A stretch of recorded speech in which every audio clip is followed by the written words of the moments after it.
Hey, it's a drink with Derek coming to you from suburban Detroit, Michigan, as I am relaxing here in heat and humidity. Talking with a good friend of mine, Rob Sherwood, comedian, also a drummer. We'll get into that here in a little bit. You're in Las Vegas, about up, 115 degrees out there? Yeah, we're going to get another heat wave this weekend, so yay. Another heat wave? It's just been 115 degrees. I left a couple days ago. It cooled down to like 105, and now it's going to go back up to 115 for the next 3 or 4 days, and then cool down to 105. So, yeah, this is it until October. Well, sunlight, they say, kills COVID. If sunlight kills COVID, there should be like no COVID. Yes, within like 1,000 square miles. It should have killed it by now. It should have destroyed it. It should not be anywhere near here, but it's really hot. How long you been in Vegas now, man? 41 years. Wow. Yeah. Moved out here a long time ago. Where'd you move out from? Florida, because it wasn't hot enough there. So I wanted to go someplace hotter. I'm running out of hotter options. I got to be honest with you. The sun is the next destination for you. Yeah. So this is 41 years I've been out here. Yeah. Where were you at in Florida? I was in West Palm Beach before I moved out here. I grew up in Fort Lauderdale. I was born in New York, but when I was 15, my parents moved me to Florida. So I went to high school and a little bit of college in Florida before I moved out here. Okay. 41 years out in Las Vegas. What's your favorite part about living in Vegas? Two-part question. What's your favorite part? And then I'm going to ask you what your least favorite part is. What's your favorite part about living out there? Actually, as crazy as it sounds, I do like the weather.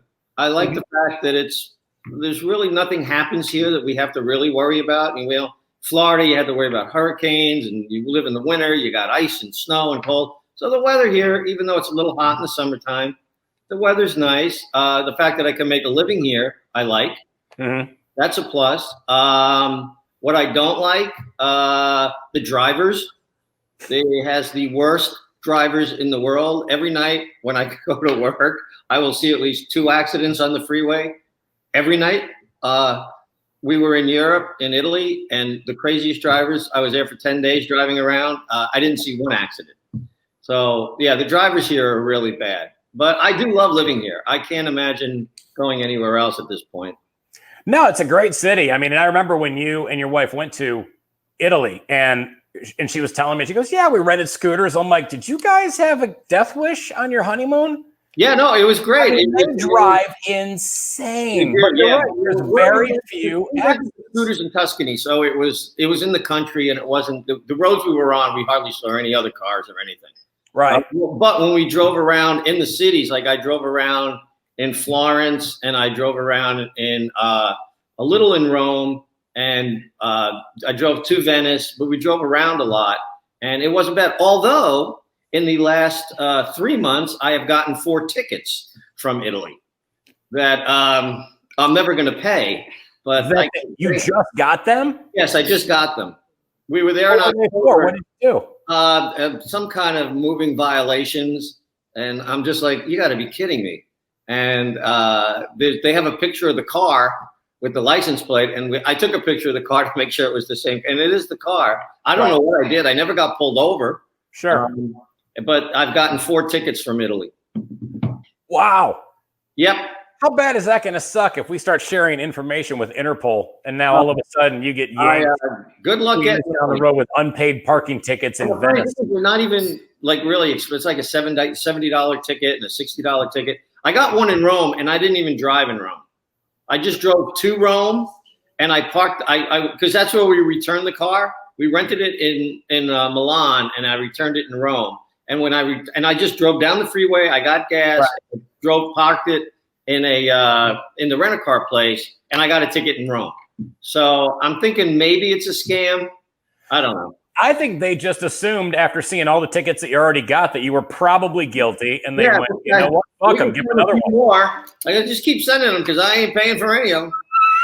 In fact, two of the stagehands at the Luxor that I work with are from Italy. And when I first got the ticket, I called him and I said, hey, listen, Fabio, I got 2 tickets from Italy. I go, what do I do? He goes, throw them away. You're not going to pay them, are you? I go, I was thinking about it. He goes, let them go. They don't care. All right. That's funny. Well, I know in Europe, especially, they crack down on drinking and driving big time. Yeah, we didn't drink and drive. We would park the car where we went, and then we would just stay there for the day or two, and then we would drive to the next place. But we just thought it would be easier, and we could see the country better by driving around. It made it absolutely. Yeah, it was fun. It was a good time. Yeah.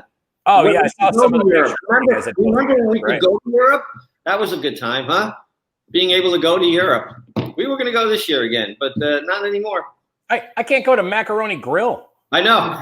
Yeah, we can't go to Mexico. You know things are bad when Mexico won't have you, huh? Here, Canada says, I can't believe Canada let all the hockey teams in. Right. Well, they have to stay there now.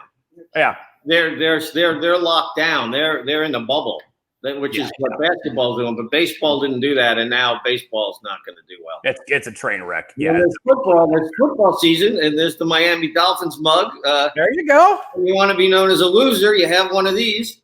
Well, I got a Lions mug somewhere at my house too. So that's almost as sad as this. I'm surprised it's even still together. It should be busted into a million pieces. But you know what you call Miami Dolphins with a Super Bowl ring? Grandpa. Dude, the Lions haven't won the Lions won a world championship back in I think it was 40, wasn't it? 1950 something or whatever. Before that, a long time ago. Before there was even a Super Bowl. So yeah, it's a. I don't know how they're going to play football. I don't know if they're going to. I don't know. Sports is kind of, but at least I watched hockey last night. It was kind of fun. It's weird. It's weird watching sports now, and you're a monster sports fan, and I've seen you watch games before, and it's funny because watching you watch games is like watching me watch games in a mirror. Because now you like to you like your teams, and you also like to bet on sports.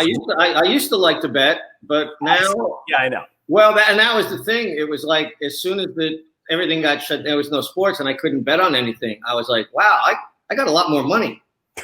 I got where did all this money come from? Because I wasn't betting at all. This COVID savings plan actually works out quite well for you. One day I thought, I'm going to go look on the sports app and see if there's anything to bet. There's got to be. So there was ping pong. There was actually ping pong you could bet on. So I took a 3-team ping pong parlay, and it turns out I know nothing about ping pong.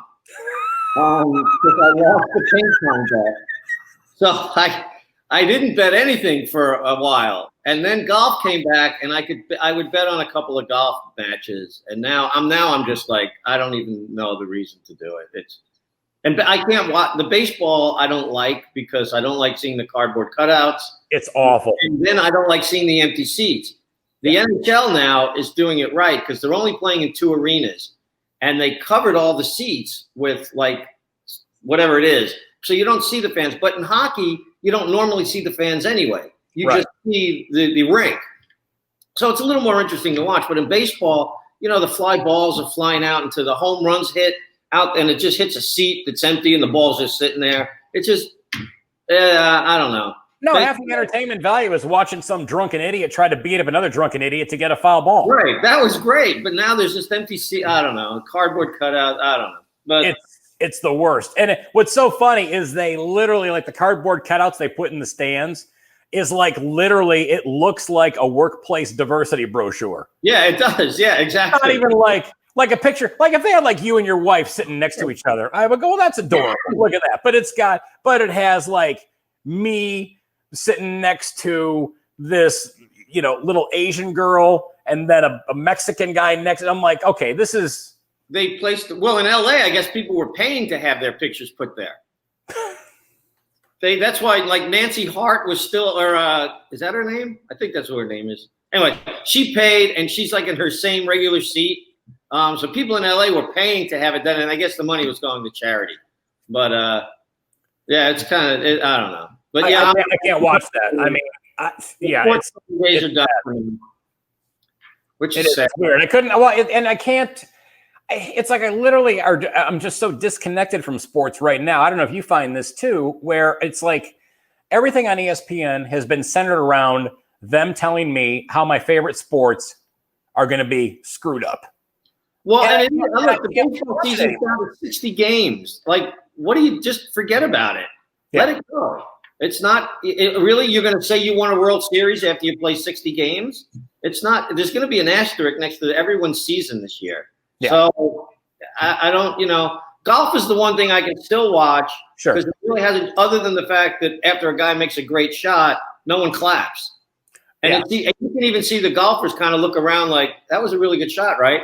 But at least the game itself to watch is kind of the same. If you watch golf, which unfortunately, as sad as my life is, I do. Yeah, but you're a monster golfer too. You like playing golf, which is the one play all the time. So for you to watch it, I mean, you can appreciate it much more than somebody like me whose golf game sucks, and I do nothing to try to make it better. Well, that's since this has started. I have been playing a lot of golf, which is the one thing I can do. So.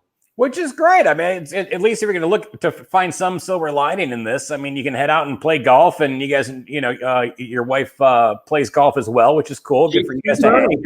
She's learning. I wouldn't say she plays golf, but she's out there swinging that club a lot. I don't know if I'd call it playing golf, but she's getting better. She's trying. Is she in the room with you? Because I see 2 golf clubs sitting behind you, and I got a feeling one of them's going to hit you upside the head in about 2 seconds. So. She's on the other side. She won't hit me with those because those were her dad's clubs. And they mean a lot to her. We'll find something else to hit me with, but it won't be those clubs. She's not gonna waste time in prison destroying her dad's golf club. I'm gonna break one of her dad's clubs over my head. There's a lot of other stuff in the house here she can hit me with. Believe me, it may come flying out of the picture there in a minute. Now, do you get? Let me ask you this: as somebody who likes to watch sports and is also a sports gambler, do you get more upset when your favorite team loses, or when you lose a bet? Probably when my team loses. And a lot of times, now she's making a face over here. Usually though, I will bet on my team. I know people that will bet against their team because they think the other team might beat their team. And I'll never do that. I'll never bet against my own team. But probably, so let's say for the Golden Knights, if I bet on the Golden Knights and they lose, I'm upset squared because I'm upset that I lost my bet and I'm upset that they lost. But I can bet on 2 teams that I don't care either about, and then I'll get upset if I lost my bet.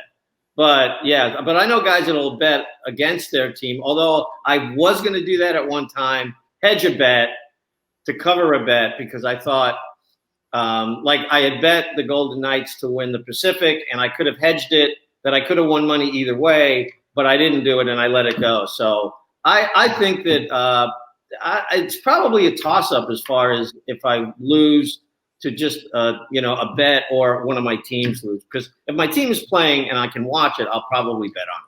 See, I wouldn't want to have that. I don't bet on my teams only because if they do lose, for that reason, like you said, it's literally you're upset because your team lost and now you're pissed because you're down 50 right. or $100. I'm like, well, now this day really sucks. Right. Well, we watched 2 games last night and I didn't bet on either one of them. Cindy's son had bet on one. And so I was rooting for him. Right. And he lost and I didn't feel nearly as bad. I gotta be honest with you. It was kind of a nice feeling kind of bad for him, but didn't bother me that much. I got to be honest with you. And I could see that he was going to lose about halfway through the third, and I was like, "Oh man, it's so nice not to be stressed out by it." And I will admit, this has helped me not want to bet so much because I'm thinking that it's just because it's stressful.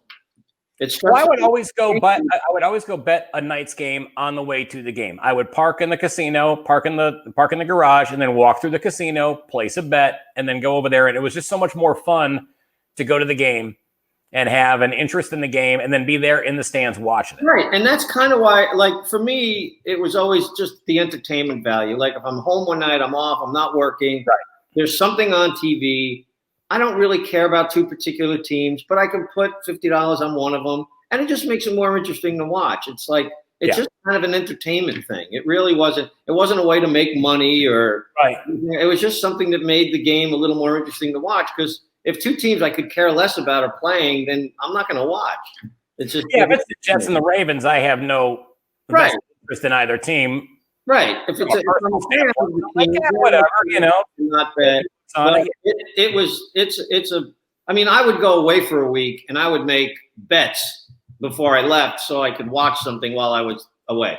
While you're on the road, yeah. It's not good.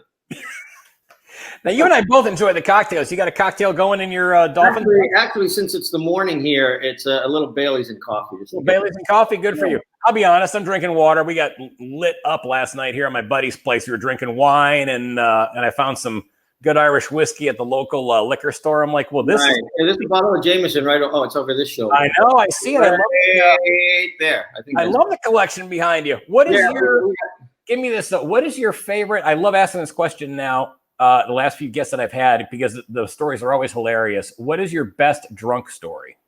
Wow. My best drunk story. Yeah. Which could also be your worst drunk story. So depending on how you want to look at it. I don't know if I have a good drunk story. I have bad drunk stories. Let's go that route. I had to cancel a flight coming back from Chicago to here because I found Casa de Amigos. Have you had that? The George Clooney tequila? Oh, I have not. Oh, my goodness. Well, the first night I found it, everyone was doing shots of it at Zany's, and it's the smoothest. It's tequila that you could just drink on ice. It's that good. And we did shots of it, and I had a 6 a.m. flight to fly back to Vegas, and when I woke up, I couldn't move. I was still drunk. So I had to cancel the flight and change it for like 5 o'clock that night, and I stayed in bed all day because I was so hungover from it. But it's delicious tequila. It is very good. I have not tried that. It seems like all my bad drunk stories are firsts. Like that was the first time I did that.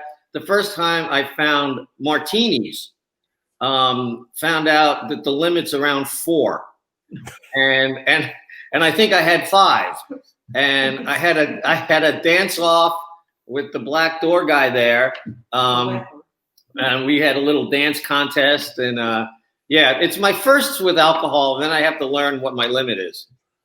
So 5 martinis. I'm just making a personal note here. So 5 martinis.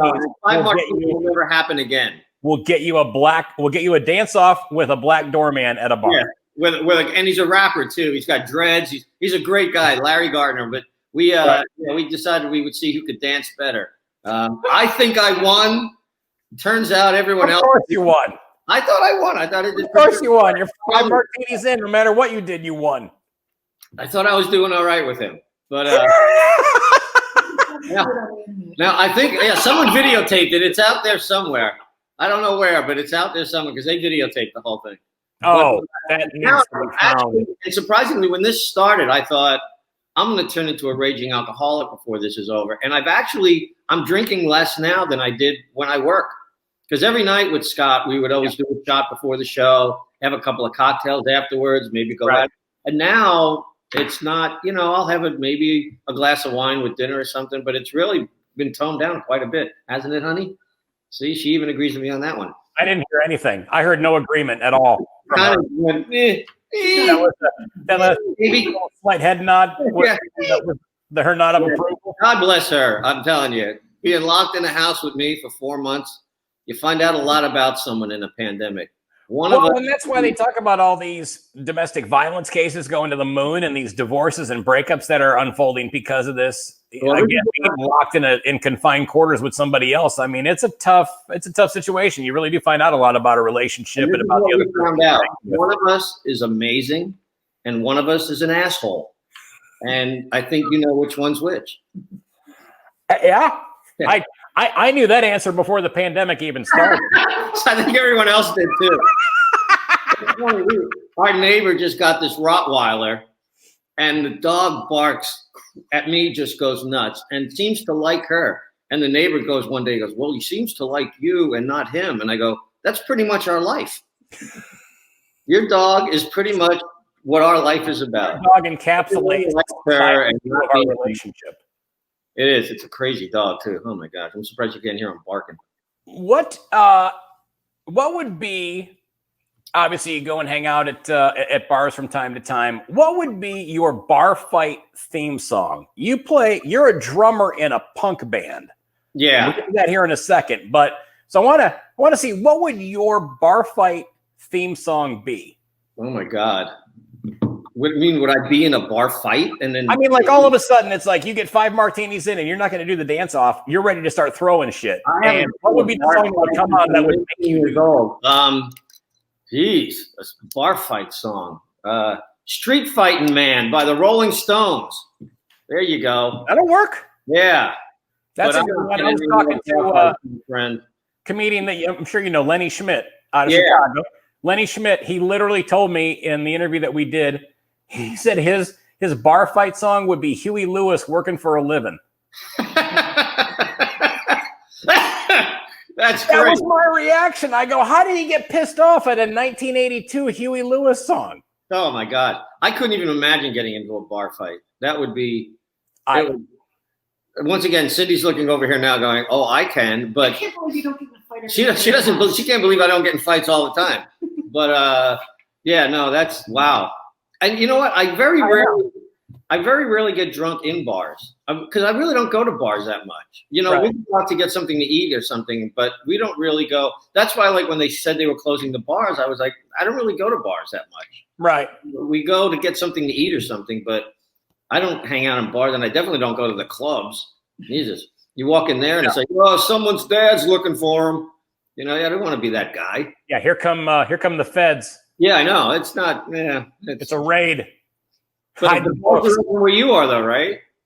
What's that now? The bars are open there in Michigan. Here in Michigan, it's hit and miss. I mean, if you serve a certain amount of food, I believe they can open. But Michigan's kind of been doing the same thing that Nevada's been doing. It's been open and close, and it's been very random as to what the rules are on what can open and the capacity and so forth. The place I went to last night, a couple of buddies of mine and we just went to this place, had a bite to eat, and the place was busy, and tables were apart. It didn't seem like it was the 6 feet because apparently, as we all know, COVID cannot, go 6'1". Yeah, right. We got to stop right here. We can't go past that 6 feet. 5'11", COVID's all over you. Yeah, right. 6 foot. It's 6 foot. Suck it. You can't get me. That's good to know. And if you wrap yourself in styrofoam like to-go food, everyone knows that COVID hates styrofoam. And I'm only 5'9", so I got nothing to worry about. You're totally set. You're totally set. You mentioned Scott. You opened your Carrot Top's opening act over at the Luxor. Yeah. How did your relationship with Carrot Top, also known his real name Scott Thompson, right? How did that relationship even start? When he first got his residency, because he was coming here like a kind of a part-time residency. He would be at the MGM for like 3 or 4 weeks at a time, and would do that 2 or 3 times a year. And then the MGM offered him a full-time residency at the Luxor. So when he got it, Charlie Veracola, who was his opening act at the time, and Lee Lauren, who also worked for him and would open for him occasionally, didn't want to be here all the time. So Scott started looking for people to open for him, and he was using a lot of different people. And then a comic named John Payton recommended me. He was looking for local people too, so he wouldn't have to put people up in a hotel. Right. He recommended me. So I went down one night and opened the show. And then Scott and I went out to have dinner. And it turns out that he was from Florida also, and also a Miami Dolphins fan. And we just kind of hit it off. And then they called me back like 2 days later, and they said, yeah, Scott really likes you and he wants to use you. So then he narrowed it down to like 4 of us that were doing 1 week a month. And then I did that for about 8 years. And then almost 5 years ago, Scott came to me one night and just said, listen, I'm thinking of getting rid of everyone else and just using you as the only opening act. You want it? And I was like, let me think about it. Yes. So that's how I became the only. So it's just been me and him now for almost 5 years, and ironically, before this started, we just signed another 5-year contract. So that's fantastic. Yeah. So as long as we open up again, we'll be there for another 5 years. Yeah. Well, and his show is, I've seen it a couple times, and the show front to back. I mean, and him included. I mean, it's a great show. It's a fun show. You're fun to watch. He's a great act. He's really, really good. Funny dude. Anybody that, you know, you go through the years and, you know, comedians making comments about him, oh, prop act. I mean, he works his ass off. He does. And he always keeps it current, and he's always working on it. He doesn't walk through it. I mean, he could do the same thing night after night and not change it, but he doesn't. He's always keeping it current. He's always working on it. And he's a great guy. And now at this point, you know, he's had a 25 years career. He's very successful. And if you're making fun of Carrot Top, it's kind of hack.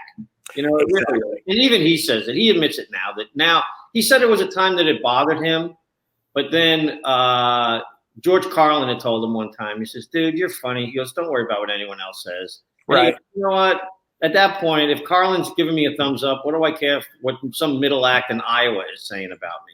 Right. Well, at this point now, he's real comfortable in his skin, and he's comfortable with being who he is, and he's had a great career. I mean, he really has. He's 25 years of doing this. Still sells the showroom out almost every night. Not right now, but and that's we're waiting to see how that's going to work out, because we're interested. We're going to have to do 50%, and you know, people are going to have on masks. Which, if they're going to wear masks for comedy, it's going to, you know. I already said, I go, hey, listen, if you think I'm funny, just raise your hand, because I won't be able to see if you're laughing or not.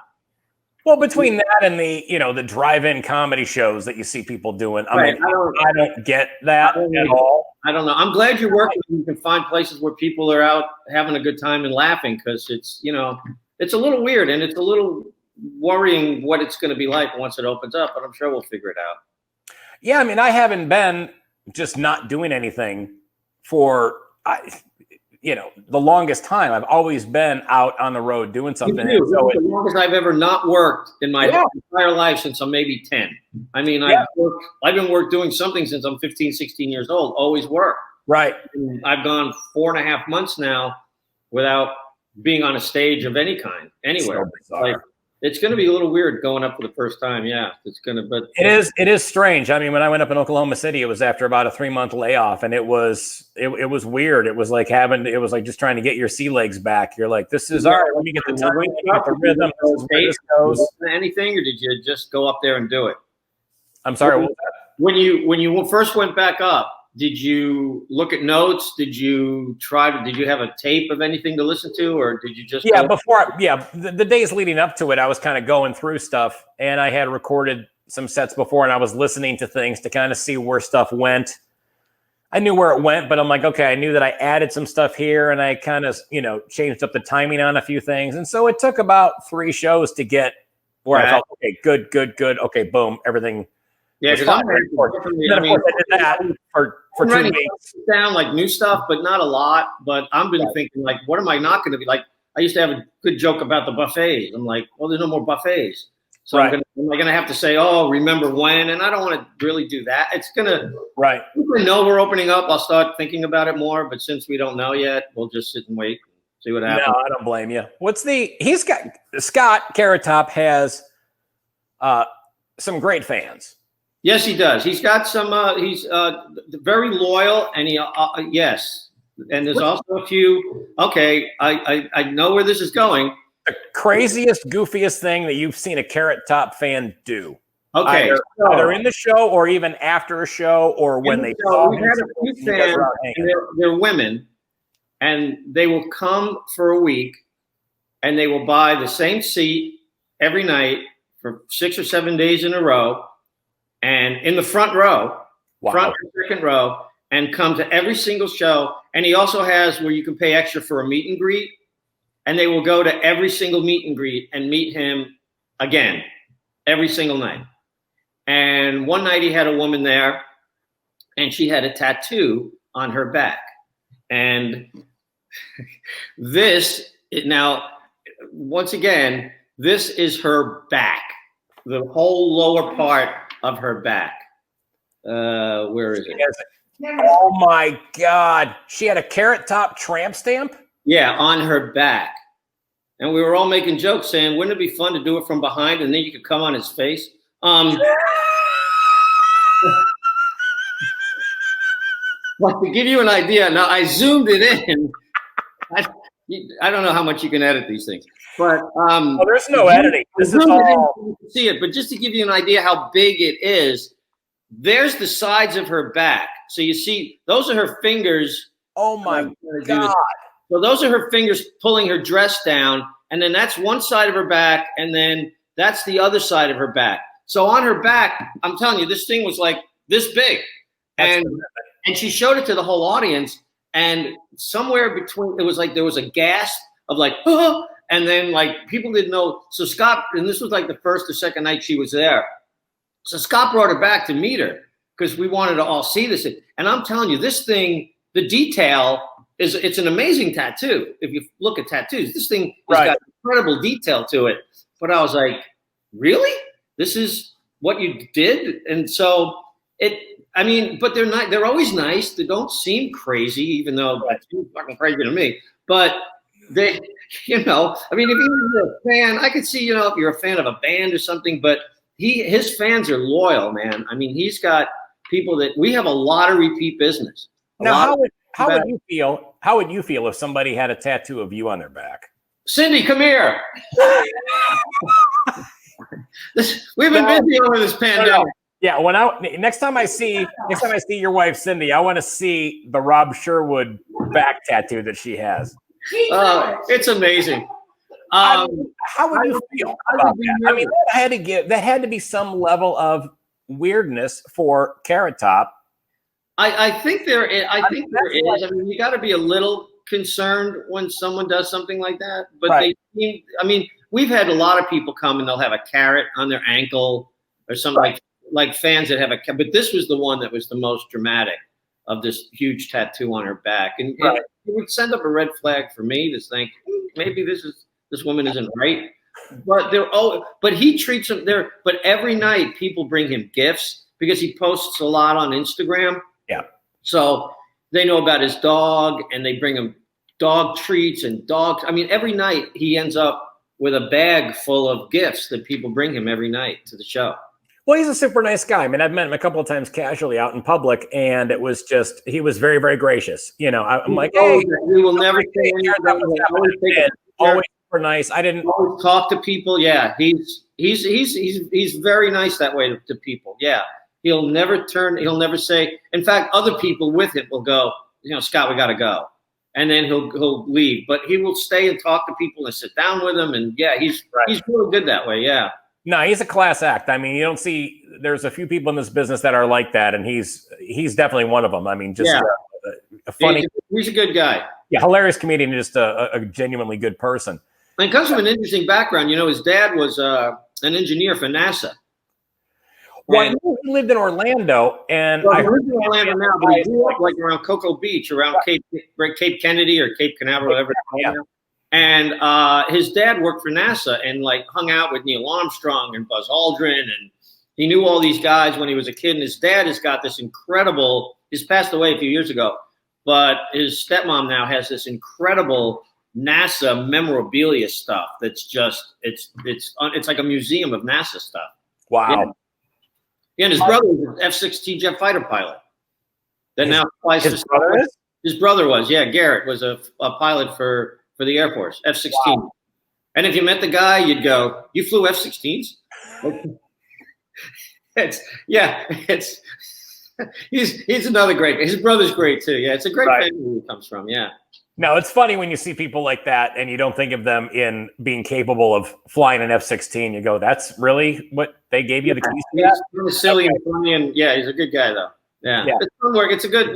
We have a good crew with everyone that works there. My son works there for him too. So nice. It's a family. I mean, and everyone's been with him. My son is the last guy that's been hired, and he's been with him now almost 14 years. And I've been with him about 15 years, and everyone else has been with him like 20 or 25 years. So yeah, that's cool. A long time. You see that longevity. There's a reason why people are sticking around. They're not just hanging because they have nothing better to do. I mean, it's not just we're like a family. So yeah, it's good. It's a good working environment. I love it. Yeah. Well, now you're also a drummer in a band. I saw you play at where was that at? Was that at I think it was the dive bar. Was it the dive bar? Yeah, the dive bar. Yeah. Me and my girlfriend Veronica went and met up with Cindy, your wife, and you were playing. And I don't know why in my head, I thought, I'm like, Rob's playing in a band. We're going to walk in. We're going to hear Don't Ask Me Why. I'm like, we're going to hear Skinner, Molly Hatchet, Bad Company. No, you're in there playing punk. And anybody who knows punk knows that, I mean, the drummer, that is like CrossFit music. Yeah, it is. It's fun. I mean, and we do all original music also. We have a couple of remakes, but everything we do, we write. So, but that was my first love in life, was being a musician. That's what I always wanted to do. Right. And did it from the time I was about 13 till I was about 18 or 19. And then I started getting burnt out by being in a band, because it's really hard to be in a band. It's hard between, you know how it is being a comic and being around other comics. Well, just imagine around being 4 or 5 other comics all the time, and you have to be with those guys all the time. And everything you do is as a unit. So after struggles with it, it was like around 19, I said, you know what, I got to take a break from this. And that's when I started doing tech work, and that led me into doing comedy. But my heart is always in playing music. Yeah, because I got a guitar that I play, which has kept me sane through this whole thing. And so I also play guitar, but really, I'm really a drummer. I'm not a great guitar player, but yeah, playing music was my first love. But who would be your dream band to play with? Oh my gosh. Well, right now, if I could play with anyone, I would love to, and of course the band isn't around anymore, but I would love to play with Paul McCartney, because I'm a huge Beatles fan, and I'm also a huge Ringo fan, who I think is one of the most underrated drummers ever. Because he wasn't flashy, but everything he played fit with what they wrote perfectly. Right. So, he wasn't the most fancy drummer. And he's kind of like Charlie Watts, who's the drummer for the Rolling Stones. And of course, now I'm showing my age by naming these guys as drummers that I like. But I like Dave Grohl. They're also 2 elite drummers. Well, yeah, but like Dave Grohl is a great drummer, even though now he plays the guitar in the Foo Fighters. But he was a great drummer. Yeah, I mean, there's a lot of bands that I would love to. I mean, I'd love to play with Led Zeppelin. I mean, and they still could be a band. They're only, they're missing a drummer. They're missing a drummer. They're missing a drummer. So you're a top call and make a move for you. Make a call, yeah. He's got to know somebody.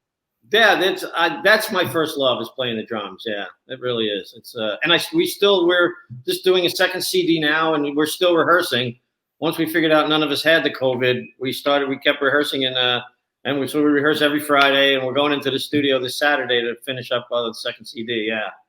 Man, good for you guys. I remember seeing you, and you came off stage, and you're like, "Hey, what's going on?" And I'm like, "Hey, what's happening?" I want to, come over and give you the bro hug, and I'm like, and you were soaking wet. And yeah. In fact, your wife Cindy goes, "I'm not even watching him right now."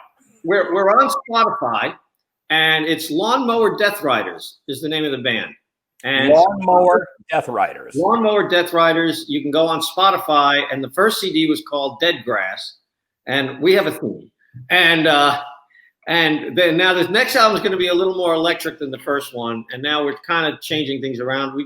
We keep trying to grow as opposed to just keep doing the same thing. But the 2 of the brothers that are in it write the songs, and then we all fill in the bass player and I fill in our parts.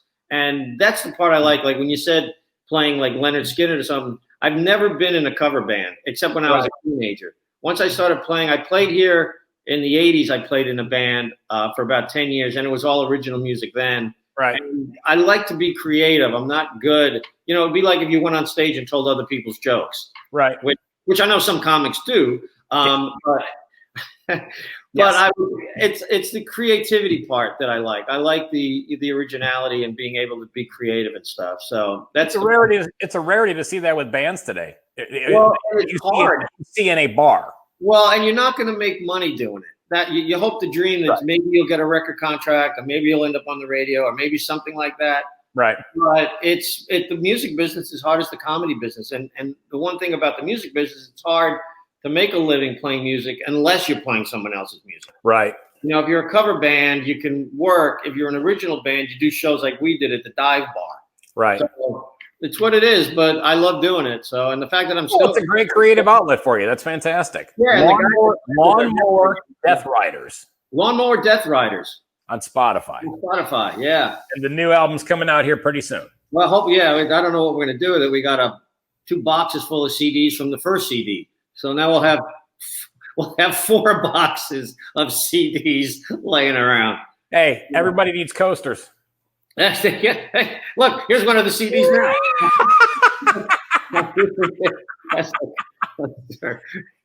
Final question here. You've got to go on a date with somebody from The View. Oh my God. Is it going to be Joy Behar, or is it going to be Whoopi Goldberg? What's wrong with Megan McCain? I'm not going to go with the obvious choice that any. Those are my two choices: is Whoopi Goldberg or Joe Behar. Are we going to?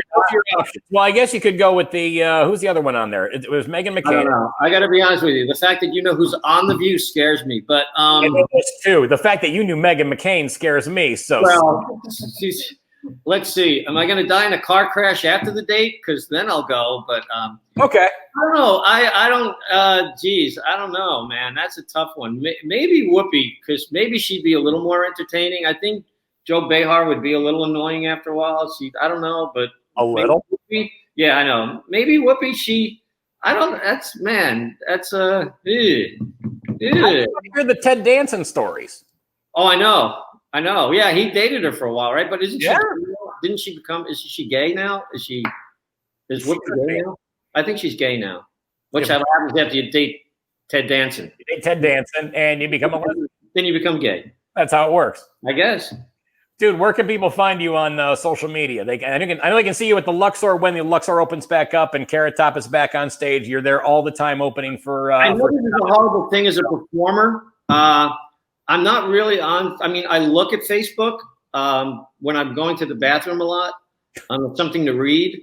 That's a good time to look at Facebook. And I post some things on social media, but I'm not a big social media guy. Right. Well, maybe it's because I have a steady job as a comic and I don't feel the need to promote myself that much, but I don't know if it matters. But I mean, I'm on Facebook and I'm on Instagram, but I post a lot of personal fun stuff that Cindy and I do. Right. But as far as like being out there, stuff, the only thing I got to promote is I work at Carrot Top every night. Yeah, Rob Sherwood opening up. How much can I promote that before it gets annoying? That's a hell of a gig to promote. So it's great. Like on my website, I let my website go because I got nothing to put on there except Carrot Top every night. Yeah, and then my occasional fill-ins when we're off because we take a week off now and again. Right. Except this time opens again. Go see Rob Sherwood with special guest Carrot Top. Yeah, there you go. At the Luxor. And then also Lawnmower Death Riders. Find them on Spotify and see them when they're playing it. You guys playing all around Vegas? Yeah, we actually this was like one of the years we started playing a lot more. We did a gig in Flagstaff. We were going to do some road gigs and go out on my weeks off, and then all the craziness started, and now there's nowhere to play. So we're just waiting. But the whole industry, I mean, major bands aren't playing anywhere. So good luck to us, huh? It's a crazy time. It's gonna get better. I know it's gonna get better. It's got to get better because it can't stay like this for much longer. No, this is it really is. But it'll get better. Vegas will come back, and Carrot Top will come back, and Carrot Top will be a happy opening for you at the Luxor. The weird thing is though, and I try to put it in perspective. World War II lasted for 4 years. This has been 4 months.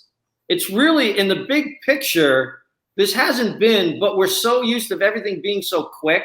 Everything is always fast. Our food is fast. Everything's fast. We got to get there. We got to do it now. Everything's instantaneous. So this, in the big picture, like 2 years from now, hopefully, we'll look back at this and go, oh, remember that 5 month period when things were kind of screwed up? So, if 2 years from now, we're still having this conversation about not going back to work, then maybe, but it's really in the big picture. This is in the history. This is probably going to be just a blip. I would really enjoy this not ending with a nuclear bomb. Well, that would be good. That would be good. Thanks for that optimism. Japan was not thrilled with the way World War II show. Well, at least we haven't been nuked yet.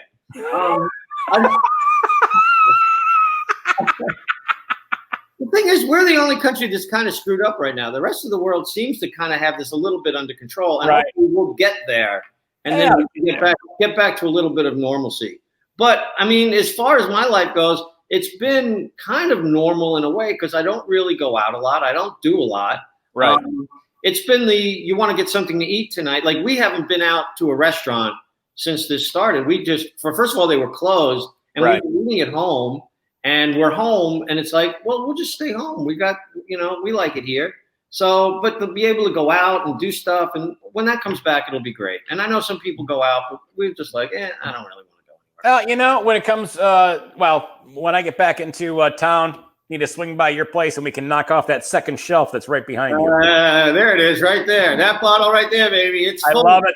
It's got my name written all over it, brother. Yeah, you guys will, definitely. Call me when you get back. Absolutely, man. Great talking with you, man. Continued success, man. You guys are awesome. Thank you.